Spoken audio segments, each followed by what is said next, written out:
ஆண்டவரும் இரட்சகருமாகிய இயேசு கிறிஸ்துவின் நாமத்தினாலே யூடியூப் சேனல் மூலமாக செய்தியை கேட்டுக்கொண்டிருக்கிற தேவ பிள்ளைகள் யாவருக்கும் காட் கோசிஸ் மினிஸ்ட்ரி சார்பாக அன்பின் வாழ்த்துதலை தெரிவித்துக் கொள்கிறேன். இந்த 6வது மாதமாகிய ஜூன் மாதத்திலே கர்த்தருடைய கிருபையும் இரக்கமும் சமாதானமும் உங்களோடும் உங்கள் குடும்பங்களோடும் தங்கியிருப்பதாக.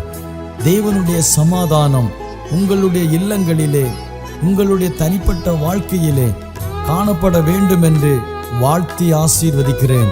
உங்களுக்காகவும் உங்கள் குடும்பங்களுக்காகவும் தினந்தோறும் ஜெபித்து வருகிறோம்.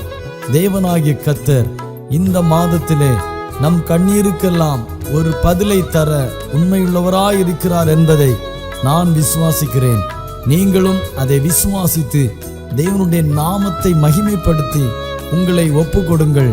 கர்த்தருடைய வார்த்தையை விசுவாசிக்கிறவர்களுக்கு தேவனுடைய வார்த்தையினால் உண்டான சமாதானமும் மகிமையும் இரக்கமும் நிச்சயம் கிடைக்கும் என்பதில் சந்தேகமில்லை. இந்த மாதத்தில் கர்த்தருடைய வார்த்தை உங்கள் வாழ்க்கையில் கிரியை செய்யும்படியாக நீங்கள் உங்களை தேவனுக்கு முன்பாக ஒப்பு கொடுங்கள். தேவனாகிய கர்த்தர் உங்களையும் உங்கள் குடும்பங்களையும் ஆசீர்வதிப்பாராக. ஆமென்.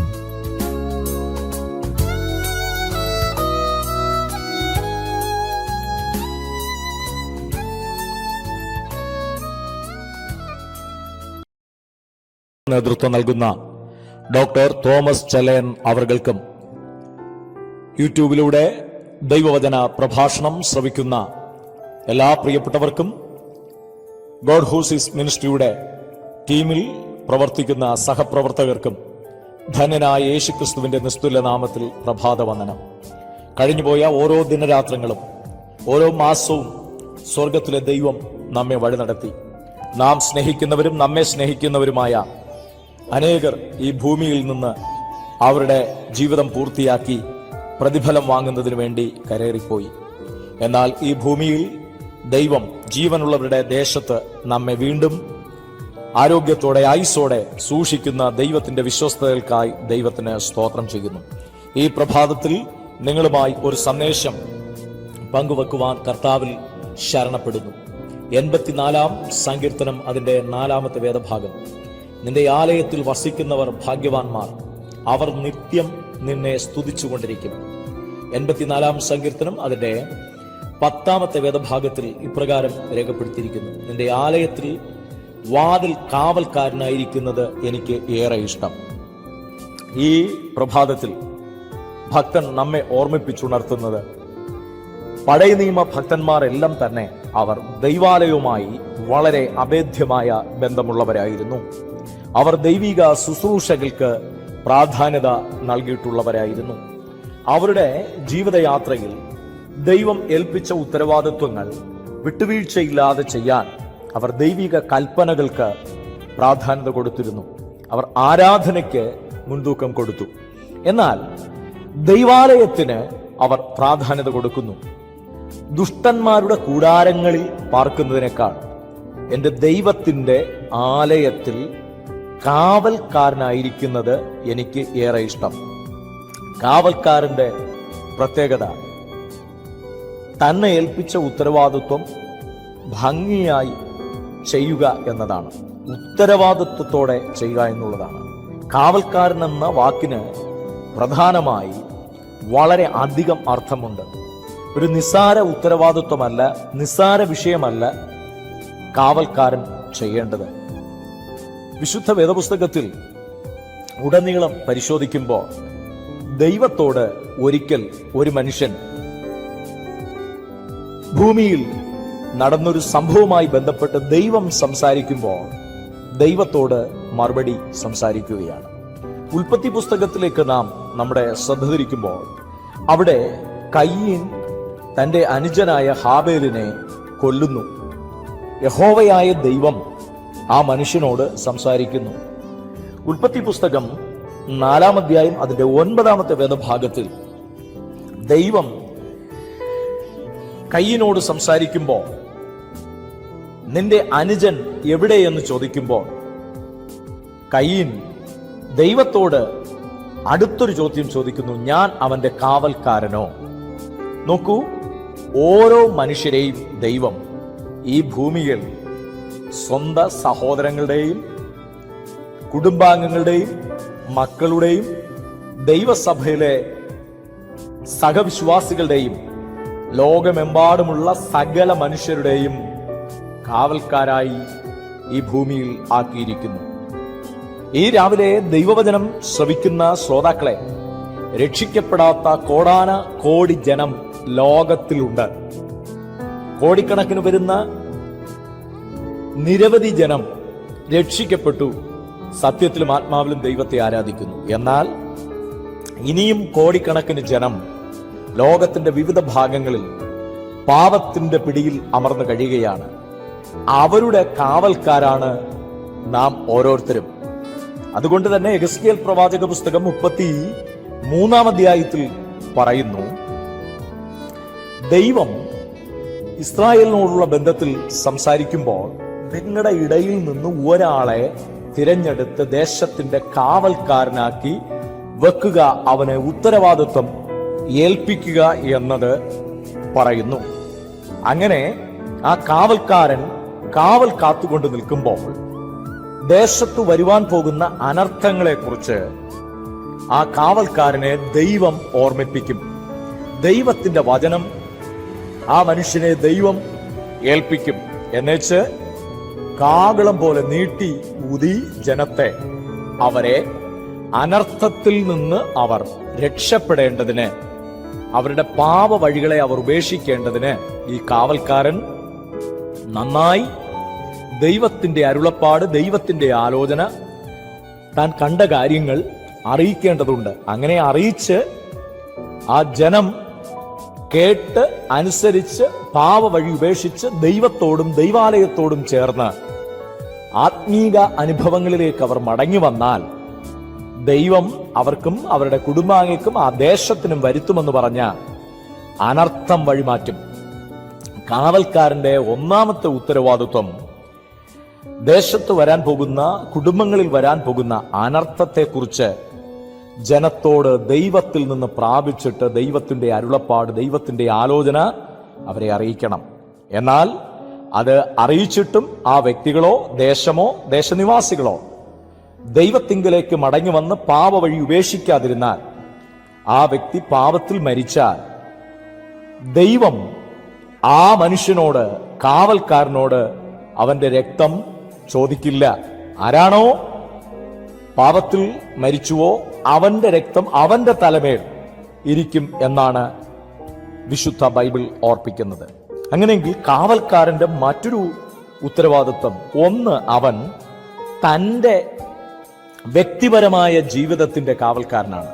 പാപം ചെയ്യാതെ, പിശാചിന്റെ പിടിയിൽ അമർന്നു പോകാതെ, ദൈവം വിളിച്ചേൽപ്പിച്ച ഉത്തരവാദിത്വത്തിൽ താൻ ബോധവാനായിരിക്കണം. താൻ ആരാണെന്നുള്ള ബോധ്യം എപ്പോഴും തന്നെ ഭരിക്കണം.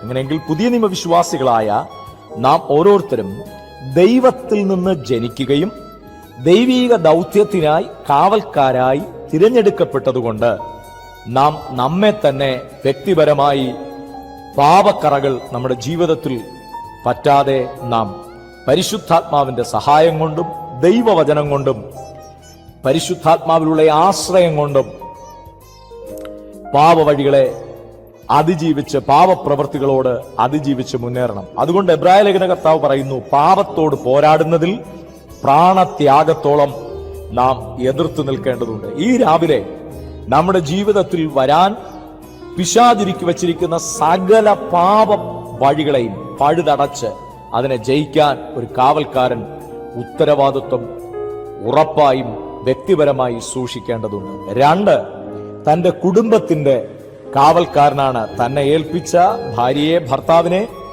മക്കളെ, ആരാണോ, സ്ത്രീയാണോ പുരുഷനാണോ ആരാണെങ്കിലും അവർ സൂക്ഷിക്കേണ്ടവരാണ്. അവർ കാവൽ സംരക്ഷകരാണ്. അതുകൊണ്ട് രണ്ടാമത്തെ ഉത്തരവാദിത്വം തന്റെ കുടുംബവുമായി ബന്ധപ്പെട്ട് നിൽക്കുന്നു. മൂന്നാമത്തെ ഉത്തരവാദിത്വം അവരുടെ സഭയുമായി ബന്ധപ്പെട്ട് നിൽക്കുന്നു. അവരെ ഏൽപ്പിച്ച ദൈവസഭയിലെ അംഗങ്ങളെ, അത് പാസ്റ്ററാകാം, വിശ്വാസികളാകാം, കൂട്ടുവിശ്വാസികളാകാം, ആരുമായിക്കോട്ടെ, സ്ത്രീയാകാം, പുരുഷനാകാം, അവരോരോരുത്തരും പാപവഴിയിൽ പോകാതെ പിശാചിന്റെ പിടിയിൽ അമർന്നു പോകാതിരിക്കാൻ അവർക്ക് വേണ്ടി മധ്യസ്ഥ അണയ്ക്കുക, പ്രബോധനങ്ങൾ പകർന്നു കൊടുക്കുക, അവർക്ക് വേണ്ടി സമയം വേർതിരിച്ച് പ്രാർത്ഥിച്ച് മധ്യസ്ഥ അണയ്ക്കുക എന്നുള്ളത് ഒരു കാവൽക്കാരന്റെ ഏറ്റവും വിലപ്പെട്ട ശുശ്രൂഷയാണ്. അതുകൊണ്ട് ഈ രാവിലെ ഈ സന്ദേശം കേൾക്കുന്ന ഓരോരുത്തരോടും പരിശുദ്ധാത്മ പറയുന്നു, നിങ്ങളെ ഏൽപ്പിച്ച ദൈവസഭയിൽ, നിങ്ങൾ ഉൾപ്പെട്ടു നിൽക്കുന്ന പ്രാദേശിക സഭയിൽ ഏറ്റവും വിലപ്പെട്ട വ്യക്തിയാണ്, കാവൽക്കാരനാണ്, കാവൽക്കാരിയാണ്. അതുകൊണ്ട് വളരെ ശ്രദ്ധയോടെ കാര്യങ്ങൾ ചെയ്യാൻ നാം തയ്യാറാകേണ്ടതുണ്ട്. ഭൂമിയിൽ ദൈവമേൽപ്പിച്ച ആ ഉത്തരവാദിത്വം നാം ചെയ്യുമ്പോൾ, ദൈവസഭയുമായി ബന്ധപ്പെട്ട് കാര്യങ്ങൾ ചെയ്യുമ്പോൾ, നമ്മുടെ പ്രാദേശിക ദേശത്ത് രക്ഷിക്കപ്പെടാത്ത ധാരാളം ജനങ്ങളുണ്ട്, നമ്മുടെ ബന്ധുജനങ്ങളുണ്ട്. അവരെ ന്യായവിധി, നിത്യ നരകമുണ്ടെന്നും നിത്യ സ്വർഗമുണ്ടെന്നും ആ നിത്യ നരകത്തിൽ പോകാതെ പിശാചിനും അവന്റെ കൂട്ടർക്കും ഒരുക്കിയിരിക്കുന്ന തീയും ഗന്ധവും കത്തുന്ന തീപ്പൊയ്കയിലേക്ക് പോകാതെ നിത്യയുഗം ദൈവത്തോടുകൂടെ കർത്താവായ യേശുക്രിസ്തുവിൽ വിശ്വസിച്ച് നിത്യജീവൻ പ്രാപിച്ച് ആത്മരക്ഷ പ്രാപിച്ച് നരകശിക്ഷയിൽ നിന്നുള്ള വിടുതൽ പ്രാപിച്ച് ആ നിത്യമായ വാസസ്ഥലത്തിലേക്ക്, സ്വർഗത്തിലേക്ക് എത്താൻ അവരെ ഒരുക്കേണ്ട ദൂത്, സുവിശേഷം പങ്കുവെക്കേണ്ട കർത്തവ്യം കാവൽക്കാരായ ഓരോരുത്തർക്കുമുണ്ട്. അത് സഭ പാസ്റ്ററാകാം, സഭയിലെ വിശ്വാസികളാകാം, സഭയിലെ സാധാ ജീവിതം നയിക്കുന്നവരായി തീരാം. എന്നാൽ അതുമായി ബന്ധപ്പെട്ട് ലോകത്തോടുള്ള ബന്ധത്തിൽ നാലാമത്തെ ഉത്തരവാദിത്വം പരിശുദ്ധാത്മാവ് രേഖപ്പെടുത്തുകയാണ്. അനന്തരം ദൈവത്തിന്റെ ആത്മാവ് അടുത്ത് കാവൽക്കാരനെ ഏൽപ്പിക്കുന്ന ഉത്തരവാദിത്വമാണ് തന്റെ ജീവിതവുമായി ബന്ധപ്പെട്ട് തന്റെ പ്രാണനെ, തന്റെ ജീവനെ വിലയേറിയതായി എണ്ണിക്കൂടാ. പുതിയ നിയമത്തിലേക്ക് വരുമ്പോൾ പരിശുദ്ധാത്മാവ് പറയുന്നു, അപ്പോസ്തല പ്രവൃത്തികളുടെ പുസ്തകം 20:28, നിങ്ങളെ തന്നെയും താൻ സ്വന്തം രക്തത്താൽ സമ്പാദിച്ച ദൈവസഭയെ മേയ്പാൻ പരിശുദ്ധാത്മാവ് നിങ്ങളെ അധ്യക്ഷരാക്കി വെച്ചു. അത് ശുശ്രൂഷാവൃന്ദത്തെ, കർത്താവ് ഏൽപ്പിച്ച ദൈവിക ശുശ്രൂഷകൾ ചെയ്യുന്നവരോടുള്ള ബന്ധത്തിൽ കാവൽക്കാരൻ ചെയ്യേണ്ട ഉത്തരവാദിത്വത്തെ കുറിച്ച് പറയുന്നു. ആട്ടിൻകൂട്ടത്തെ മുഴുവൻ സൂക്ഷിക്കണം, ശരിക്ക് സംരക്ഷിക്കുന്ന ഉത്തരവാദിത്വത്തെ കുറിച്ച് പരിശുദ്ധാത്മാവ് പറയുന്നു. മറുഭാഗത്ത് മറ്റൊരു പ്രധാനപ്പെട്ട ദൂത് കാവൽക്കാരന്റെ പ്രത്യേകതയാണ്. നിന്റെ ആലയത്തിൽ വസിക്കുന്നവർ ഭാഗ്യവാന്മാർ. അങ്ങനെ ഒരു ഭാഗ്യകരമായ അനുഭവത്തിലേക്ക് കർത്താവായ യേശുക്രിസ്തു എന്നെ കൊണ്ടുവന്നു എന്ന ഉറപ്പ് നമ്മെ ഭരിക്കണം. ആ വ്യക്തികൾ സ്തുതിയും സ്തോത്രവും ആരാധനയും ദൈവത്തിന് എല്ലാ സമയത്തും അർപ്പിച്ചിരിക്കണം. ആരാധനയ്ക്കും പ്രാർത്ഥനയ്ക്കും ശുശ്രൂഷകൾക്കും അതീവ പ്രാധാന്യത കൊടുത്ത് ജീവിതം നയിക്കണം കാവൽക്കാർ. അങ്ങനെയെങ്കിൽ കാവൽക്കാരോടുള്ള ബന്ധത്തിൽ പരിശുദ്ധാത്മാവ് ധാരാളം ദൂതുകൾ കൈകാര്യം ചെയ്യുന്നു. ആട്ടിടയന്മാർ കാവൽക്കാരാണ്. അവരെ ഏൽപ്പിച്ച ആടുകളെ അവർ സംരക്ഷിക്കുന്നവരാണ്. നാം ശ്രദ്ധിക്കുന്നല്ലോ, 100 ആടുള്ള ഒരു മനുഷ്യൻ അതിൽ ഒന്ന് കാണാതെ പോയപ്പോൾ അതിനെ 99നെയും അവിടെ ഒരു സംരക്ഷണ പരിധിക്കുള്ളിൽ ആക്കിവെച്ച് ആ കാണാതെ പോയ ഒന്നിനു വേണ്ടി അവൻ കണ്ടു കിട്ടുന്നത് വരെ തിരയുന്ന അനുഭവം. അങ്ങനെയെങ്കിൽ നഷ്ടപ്പെട്ട ഓരോ മനുഷ്യനെയും ദൈവത്തിങ്കലേക്ക് വീണ്ടെടുക്കാനുള്ള ഉത്തരവാദിത്വം, സുവിശേഷീകരണ ദൗത്യത്തിന്റെ ഉത്തരവാദിത്വമാണ് അവിടെ പരിശുദ്ധാത്മാവ് രേഖപ്പെടുത്തുന്നത്. അങ്ങനെയെങ്കിൽ ഈ ദിവസങ്ങളിൽ കാവൽക്കാരെ ഇടയശ്രേഷ്ഠൻ പ്രത്യക്ഷനാകുമ്പോൾ വാടാത്ത നീതിയുടെ കിരീടം ലഭിക്കേണ്ടതിന് നാം അല്പത്തിൽ വിശ്വസ്തരായിരുന്നാൽ അധികത്തിൽ വിചാരകരാക്കാൻ പരിശുദ്ധാത്മാവാം ദൈവം നമ്മെ സഹായിക്കും. ഇന്ന് അഭിമുഖീകരിക്കുന്ന ധാരാളം പ്രതിസന്ധികൾ ഉണ്ടായിരിക്കാം. എന്നാൽ ഈ രാവിലെ ഈ ദൈവിക ദൂതിലൂടെ നിത്യം ദൈവത്തെ സ്തുതിക്കാനും ആരാധിക്കാനും പ്രാർത്ഥിക്കാനും തയ്യാറാകുന്നുവെങ്കിൽ കാവൽക്കാരെ, നമുക്ക് വലിയ ദൗത്യം ഈ ദിവസങ്ങളിൽ ദൈവസന്നിധിയിൽ ചെയ്തെടുത്ത് മുന്നോട്ട് പോകാനുണ്ട്. നിശ്ചയമായും പരിശുദ്ധാത്മാവ് നമ്മെ അതിനായി ബലപ്പെടുത്തുകയും ശക്തീകരിക്കുകയും തന്നെ ചെയ്യും. ആ ദൈവത്തിന്റെ വാഗ്ദത്തങ്ങളെ ഓർക്കാനും ആ ദൈവത്തിന്റെ കരുതലുകളെ കുറിച്ച് ചിന്തിക്കുവാനും പരിശുദ്ധാത്മാവ് ഓരോ നിമിഷവും നമ്മെ ശക്തീകരിച്ചു കൊണ്ടിരിക്കുകയാണ്. അങ്ങനെയെങ്കിൽ ഈ ദിവസങ്ങൾ നമുക്ക് ഇടയശ്രേഷ്ഠനായ ആ ദൈവത്തിൽ നിന്ന് അനുഗ്രഹങ്ങൾ പ്രാപിച്ചെടുക്കേണ്ടതിന് നമുക്ക് നമ്മെ ഏൽപ്പിച്ച ദൗത്യം ഏത് സ്ഥലത്താണെങ്കിലും ഏത് സാഹചര്യത്തിലാണെങ്കിലും സാമ്പത്തികമായ ഇല്ലായ്മകൾ ഉള്ള, പരിമിതികളുള്ള, കഷ്ടപ്പെടുന്ന ജീവിത പശ്ചാത്തലമാണെങ്കിലും കാവൽക്കാരന്റെ ഉത്തരവാദിത്വം ഭംഗിയായി നിർവഹിപ്പാൻ പരിശുദ്ധാത്മാവ് ഈ പ്രഭാതം തുടങ്ങി നമ്മെ പുത്തൻ ദർശനം തന്ന് പുത്തൻ കാഴ്ചപ്പാടോടെ പരിശുദ്ധാത്മാവ് നയിക്കട്ടെ. ഈ വരും ദിവസങ്ങളും ഇനിയുള്ള ഈ വർഷത്തിന്റെ ഇനിയുള്ള ചില ദിവസങ്ങളും പുതിയ വർഷം കർത്താവ് നമുക്ക് നൽകുന്നെങ്കിൽ ആയുസ്സും ആരോഗ്യവും തന്ന് അവിടെ നിന്ന് വഴി നടത്തുമ്പോൾ ആ ദൈവത്തിനു വേണ്ടി, യേശുവിന് വേണ്ടി അധികം പ്രയോജനപ്പെടാൻ, നല്ല കാവൽക്കാരായി ദൈവത്തിനു വേണ്ടി നിലകൊള്ളാൻ പരിശുദ്ധാത്മാവ് നമ്മെ ശക്തീകരിക്കട്ടെ. പ്രാർത്ഥിക്കാം. പരിശുദ്ധ പിതാവേ, ഈ പ്രഭാതത്തിൽ ദൈവവചന സന്ദേശം ഉൾക്കൊണ്ട സകലരെയും അടിയൻ അനുഗ്രഹിച്ച് പ്രാർത്ഥിക്കുകയാണ്. ഗോഡ് ഹൂസിസ് മിനിസ്ട്രിയുടെ പ്രവർത്തനങ്ങൾക്കായി, ഡോക്ടർ തോമസ് ചെല്ലൻ അവർക്കായി പ്രാർത്ഥിക്കുകയാണ്. ഞങ്ങളുടെ ഈ സന്ദേശം കേട്ട എല്ലാവരെയും അടിയൻ ഈ സമയം അനുഗ്രഹിച്ച് പ്രാർത്ഥിക്കുകയാണ്. സ്വർഗത്തിലെ സകല ആത്മിക അനുഗ്രഹങ്ങളാലും ഭൗതിക നന്മകളാലും അവിടെ ഞങ്ങളെ അനുഗ്രഹിച്ച് വഴി നടത്തും. യേശുവിൻ നാമത്തിൽ തന്നെ ആമേൻ. എല്ലാവരെയും ധന്യമായി കർത്താവ് അനുഗ്രഹിക്കട്ടെ. ആമേൻ. God bless U.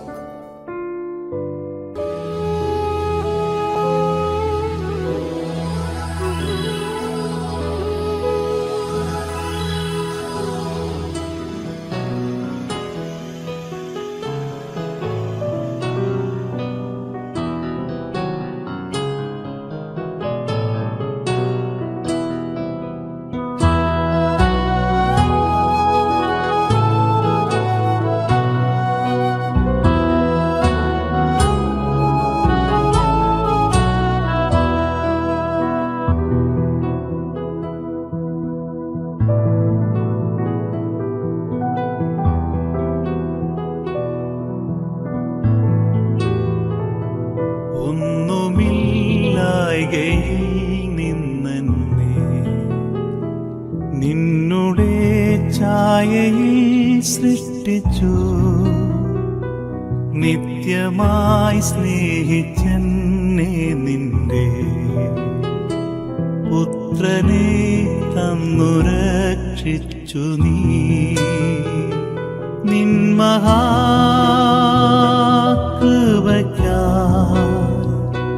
നിന്നെ ഞാൻ സ്തുതിച്ചിടുമെന്നും, നിൻ മഹാകൃപയ്ക്കായി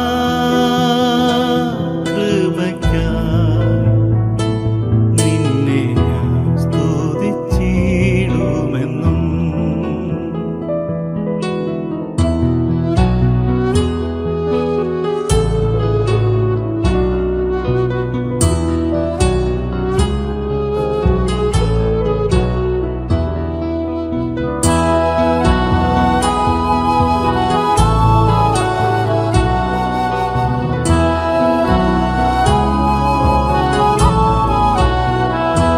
മോചനം വീണ്ടും ജനനവും നീചപാപിയന്മേൽ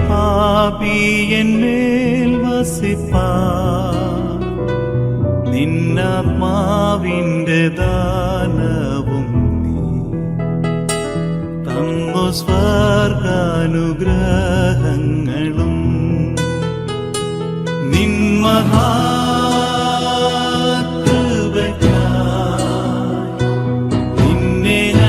സ്തുതിച്ചിടുമെന്നും,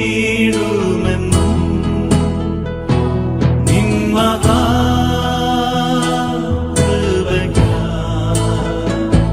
നിന്നെ ഞാൻ സ്തുതിച്ചിടുമെന്നും.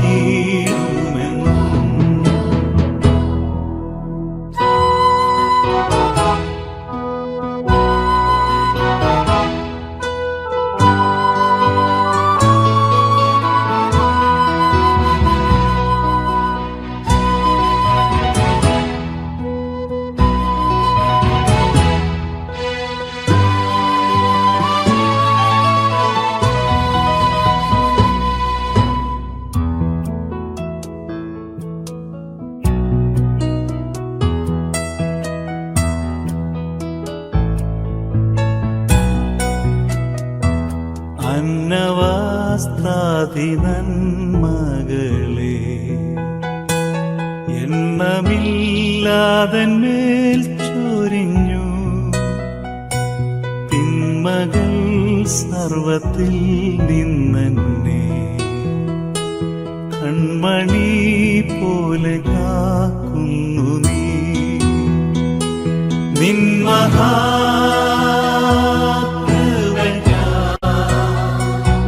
നിന്നെ ഞാൻ സ്തുതിച്ചിടുമെന്നും. നിൻ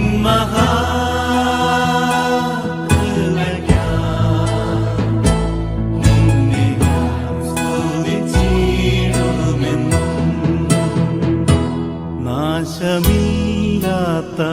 നാശമില്ലാത്തവകാശവും യേശുവിൻ ഭാഗ്യസന്നിധിയും നീതിയിൻ വാടമൂടിയതും തന്മക്കൾക്കു സ്വർഗ്ഗേ ലഭിക്കും. നിൻ